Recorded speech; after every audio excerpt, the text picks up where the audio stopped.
Welcome to Behind the Music, hosted by No Sugar, No Cream Podcast. I'm your host, Seth Holmes, along with musician and artist Tim Wolf, who will be getting right into it. That is perfect.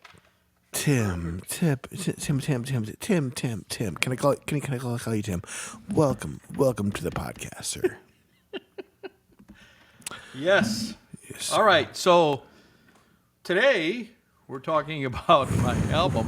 Whoa. Or you should be telling me. What are you telling me? I'm in charge, sir. You are in charge. Today we'll be talking about your album. Okay. One of your songs. Which album and which song? And take it away, Tim. So my new album coming out is Born in South Dakota. And I want to talk about the title track, Born in South Dakota. That's what I was going to say. And we're going to go through one of the songs. And this is episode 1. We're going to talk about each of the songs. Born in South Dakota. You want to go ahead and start playing it, and we'll we'll do a little bit, just kind of do a couple lines at a time. We sure can. However you like. I'd say just play it for a little bit, and then we'll just stop whenever you feel like playing it. I'd say we'll just a little chunk of it or whatever. Let's do it. This is fun. Thank you for doing this. No problem. Here at No Sugar, No Cream, we go above and beyond. And this is where the excitement starts. Come on, Tim. What's the hold up? Let's get going there. Here's Born in South Dakota, Tim Wolf band version. Band version. Oh, juicy. I was born in South Dakota. Don't say I didn't warn you. Of course.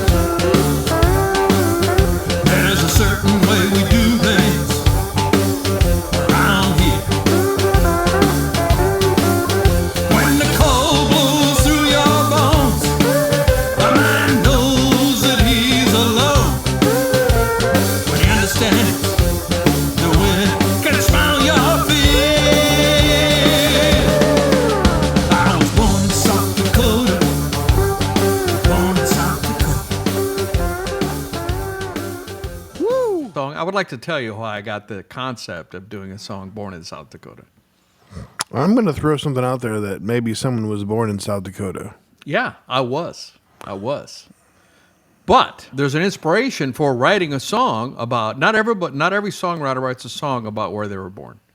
I was watching the show Billions. Remember the show Billions? Oh, with yeah. Paul Giamatti. Was that Netflix? I don't remember which. That was Showtime. Showtime.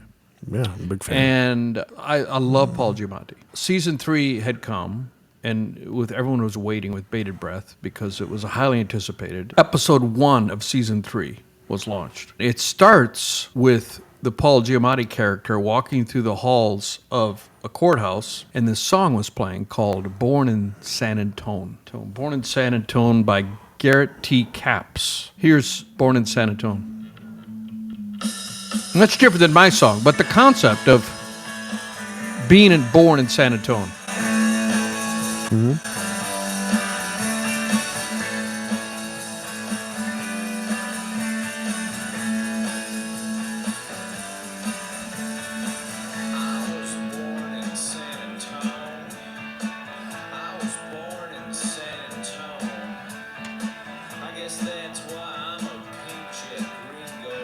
Anyway, so it starts out, I was born in San Antone. And of course, I'm loving the show. The style of music is different than mine, and it's he's doing it with his Texas accent. I was born in San Antone, but I was thinking about I should do that. I should do where I was born. I was born in South Dakota. Now, San Antone is a city, of course, but South Dakotas aren't big enough cities that really doesn't rain. South Dakota is, I'm pretty sure, in Canada, right?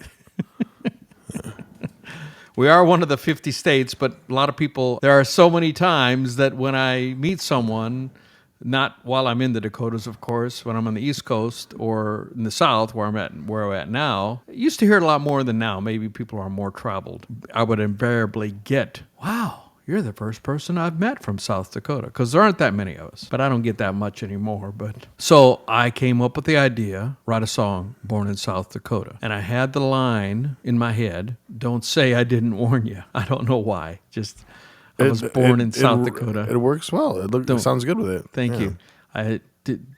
Don't say I didn't warn you. Then that was the concept. So I got with my buddy Jimmy Davis, who's a great songwriter. I said, let's write this song together. So we wrote the chorus. Let's hear the chorus again. I was born in South Dakota. Don't say I didn't warn you. There. Don't say I didn't warn you. There's a certain way we do things around here. When the cold blows through your bones, a man knows that he's alone. What is one of the biggest characteristics of South Dakota? I used to come to South Dakota a lot and visit your grandparents. Well, something you said in the song is that it's definitely cold. Yes. You can see for miles, which is amazing. Yeah. So it's cold, and it just goes through your bones. Mm-hmm. So that is, I thought that fit. It's a different kind of cold, yeah. Yeah, different kind of cold. And also making the cold into an actual being that can smell your fear, making it into more than what it is. I mean, the cold is the cold, obviously, but it feels like an adversary. It feels like an actual person that you're dealing with, or an actual being that you're fighting with.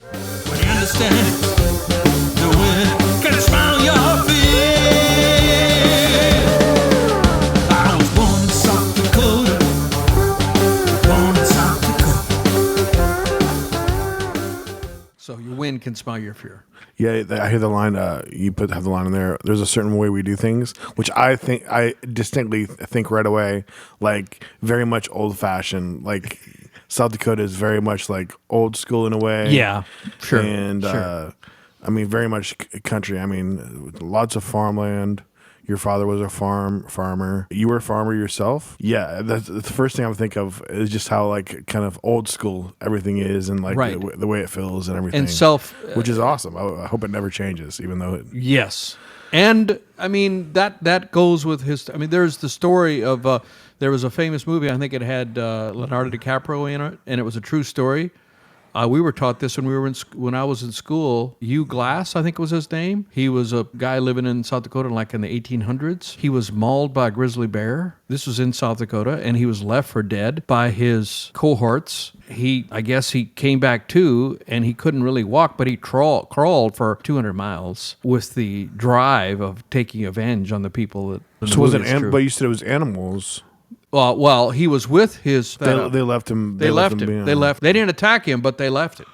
Okay. And so that to me embodies the toughness and the self survival of South Dakotans. And so I try to impart that into the song. Let's see, Hugh Glass.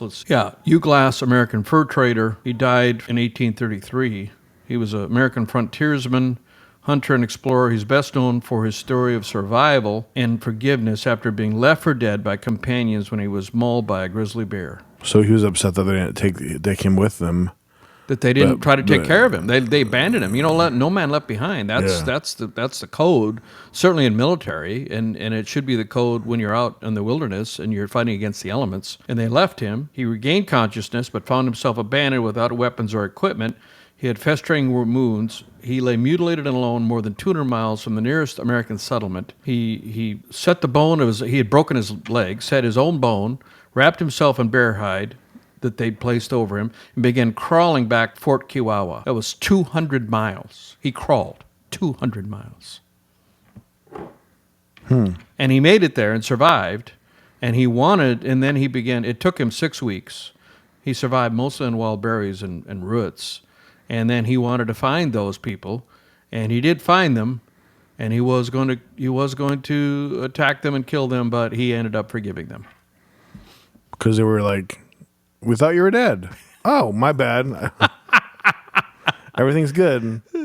So, I mean, that particular story isn't in the song, but the feeling of that frontiersman and that the feeling of that and of the ability to survive in the wild, South Dakotans. I mean, because man, it does get cold. I mean, I remember being stranded at an early. It was early spring actually. It was March. I was going to the girls' state basketball championships. I believe it's in March. I hadn't paid attention to the weather, which we know I don't do, and the weather hadn't been that bad. And all of a sudden, a storm came. I had to turn around, and suddenly the blizzard came, and the winds were blowing, and you couldn't see anything. Couldn't see the road, and of course I drove off the road because I didn't want to stay there because it suddenly got very cold and the wind blowing. You didn't want to stay out there.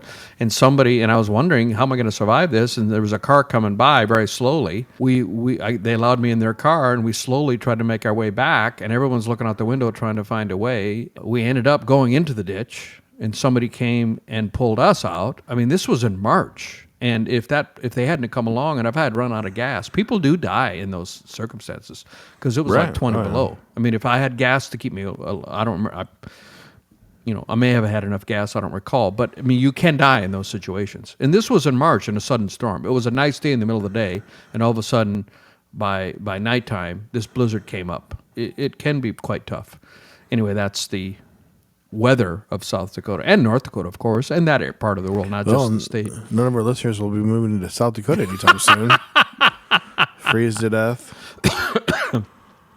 Well, you get tough. I mean, and I really do believe that living in a place like that, shapes you into what kind of a person you become. I mean, wherever we live, I believe it shapes into what kind of a person we become. Definitely tough, hardworking people. Yeah. That's the point of what I was trying to represent with the song. But there's a whole nother story to the song. There's a whole nother characters in the song, the verses. Shall we listen to the first verse? Let us shall, or we shall.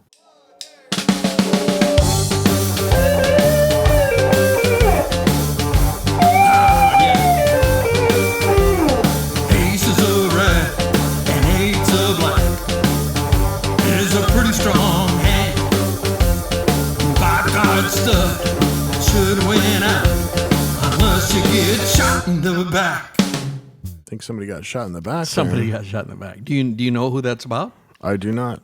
Okay, so Wild Bill Hickok. Now, Deadwood, South Dakota, was a frontiers town, and now it's just a gambling tourist place. But it was it's on the western side of the state. Black Hills of South Dakota had a gold rush. They did discover gold there, and a lot of people moved there to try to find gold. And it did have the largest operating gold mine in the northern hemisphere for a period of time, Homestake Gold Mine, until they shut that down a few decades ago. So there is gold in the hills. And Deadwood was kind of part of that. Deadwood has this western lore to it. And Wild Bill Hickok was there, and he was a gunslinger, known as a gunslinger. He killed a number of men in gunfights. He'd been a deputy, been a marshal, been a sheriff, very storied career. And he liked to play cards, poker. He went to play poker as usual at the Number 10 Saloon, which there still is a Number 10 Saloon that plays up while Bill Hickok was there. It's in Deadwood, South Dakota. It's kind of a tourist attraction now. Normally, he always sat with his back to the wall because he wanted to see who was coming in. Apparently, he had people who were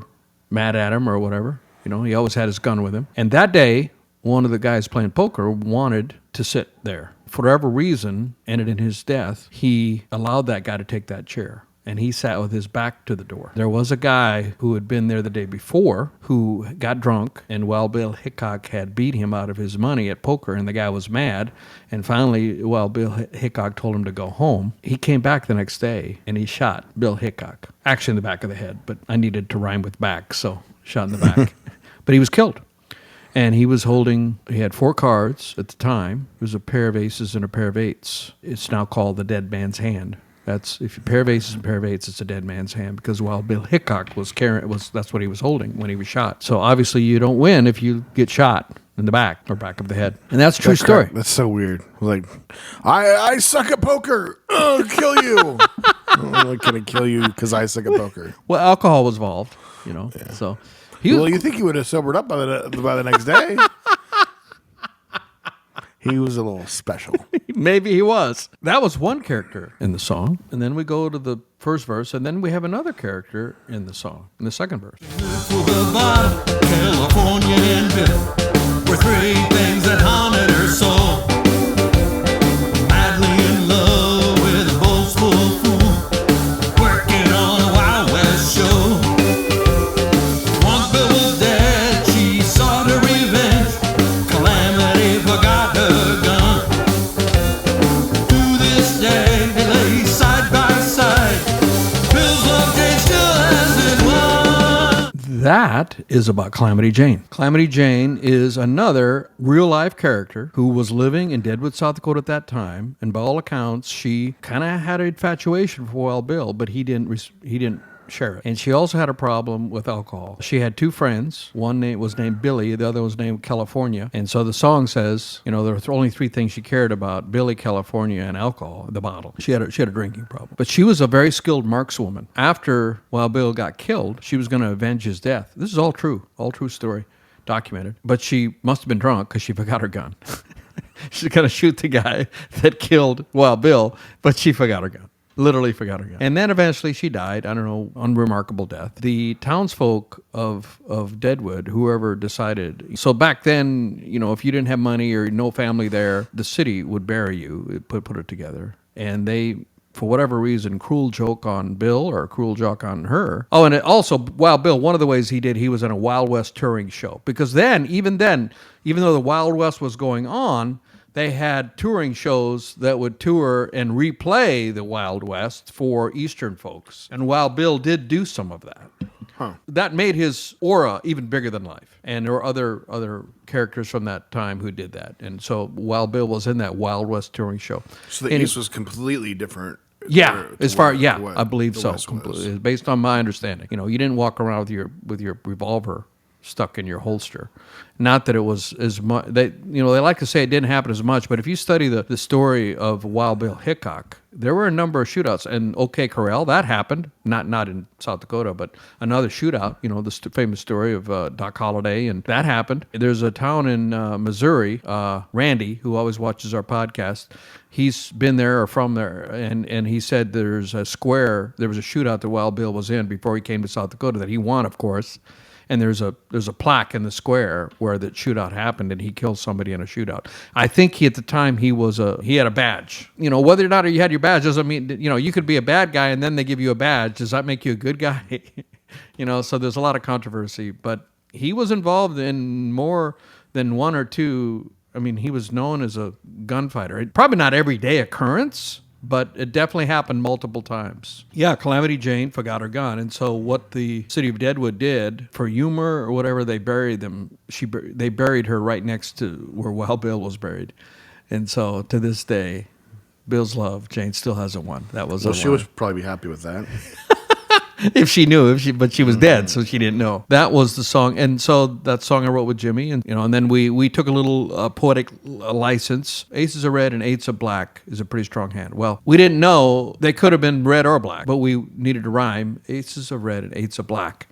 So we just arbitrarily said that, okay, eights were the spades and the clubs. Mm-hmm. Which is plausible. Plausible, yeah, and it makes for a nice, picturesque line. Mm-hmm, yeah. But we don't know the suits. We just know that it was a pair of aces and a pair of eights. Gotcha. Oh, yeah, because it's based on history, yeah. So that was nice. The writing of the song. I mean, any observations or thoughts? Or that was very good. Very there's a lot to it. Very intriguing. Yeah. Thank you, Tim. Thank you. And then the recording of the song. This is actually the second version, I think, that I put out of this song. The first one was on my Everything I Learned in Grade School. And then this one is the Tim Wolf Band version, and I recorded this in Madison, Indiana. I recorded the bass and drums with live band Carrie and Danny. Pictures on the inside of the CD. And we had a great time. We recorded 9 songs there, and that's what's on the album. Madison has kind of become my second home in a way, and I have an apartment there, as you know, and you've been there. That was recorded at the Madison Music Movement Studio, which doesn't exist anymore because the guy who was running it decided to retire. That's where I recorded that part. And then I recorded the rest of my parts, my guitar part, my vocals, in here in the studio where we're sitting, and then sent them off to get mixed. That's how the production of the song came about. And awesome. My producer put in some parts. He put in background vocals. That's my producer Kenny put in background vocals. So, and it's going to be coming out. The single has already been released, but the album will be coming out June 27th. But by the time most of you watch this, the album will already be out. But Born in South Dakota, that's the title song from the album. Thank you for warning us. All right, that's the behind the scenes. Any other probing questions that you might have? I think that should do it, Tim. That's Behind the Scenes with No Sugar, No Cream podcast. Yes, sir. Thank you, Tim Wolf. Awesome.